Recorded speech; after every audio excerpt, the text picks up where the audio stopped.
Magandang araw mga bata! Kumusta kayo? Handa na ba kayo para sa bago nating aralin? Ngayon, pag-aaralan natin ang wastong gamit ng nang na maikli at nang na mahaba. Ako nga pala si Teacher Flor. Basahin nga natin at pag-aralan ang mga pangungusap. Una, tumakbo si Bong ng matulin. Pangalawa, bumili si Elsa ng 1 dosenang itlog. Napansin ba ninyo na ginamit sa mga pangungusap ang nang na maikli at nang na mahaba? Ano nga ba ang pagkakaiba ng nang na maikli at nang na mahaba? At kailan nga ba ito ginagamit sa pangungusap? May mga tuntunin sa paggamit ng nang na maikli o NG. Una, ginagamit ang nang na maikli kapag ang kasunod na salita ay pang-uring pamilang. Halimbawa, siya ang may-ari ng siyam na sasakyan. Kasunod, ng nang na maikli ang pang-uring pamilang na siyam. Pangalawa, ginagamit ang nang na maikli kapag ang kasunod na salita ay pangalan. Halimbawa, kinuha ng guro ang aklat sa mesa. Kasunod, ng nang na maikli ang pangalan na guro. Pangatlo, ginagamit ang nang na maikli upang magsaad ng pagmamay-ari. Halimbawa, ang silid-aralan ng mga bata ay malinis at maayos. Ang silid-aralan ay pagmamay-ari ng mga bata. Pang-apat, ginagamit ang nang na maikli kapag ang kasunod na salita ay pang-uri. Halimbawa, sa bahay siya natuto ng mabuting asal. Ang kasunod ng nang na maikli ay ang pang-uri na mabuti. At panglima, ginagamit ang nang na maikli bilang pananda sa gumaganap ng pandiwa sa pangungusap.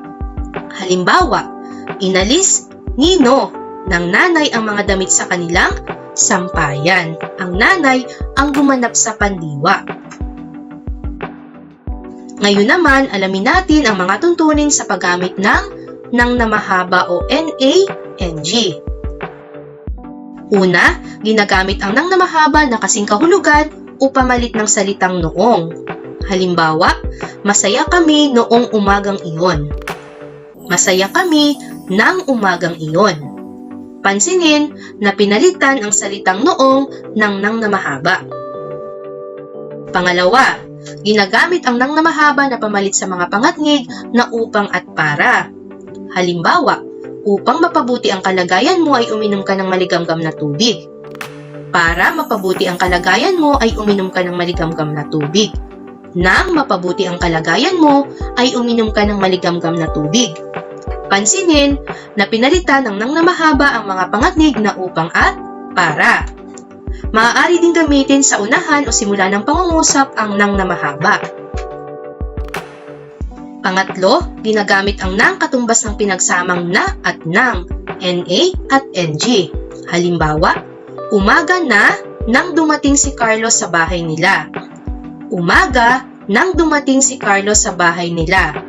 Pinagsama na ang na at nang.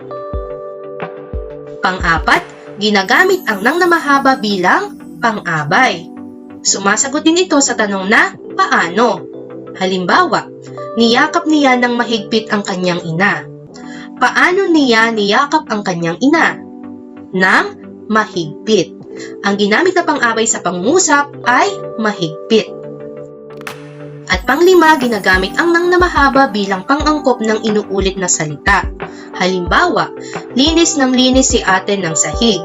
Ginagamit ang nang na mahaba sa dalawang pandiwa na inuulit gaya ng linis ng linis. Ngayon ay nalaman na ninyo ang wastong gamit nito. Tandaan, upang hindi malito sa nang na maikli at nang na mahaba, dapat ninyong tandaan ang mga tuntunin sa wastong paggamit nito. Maraming salamat sa inyong pakikinig. Hanggang sa muli. Paalam!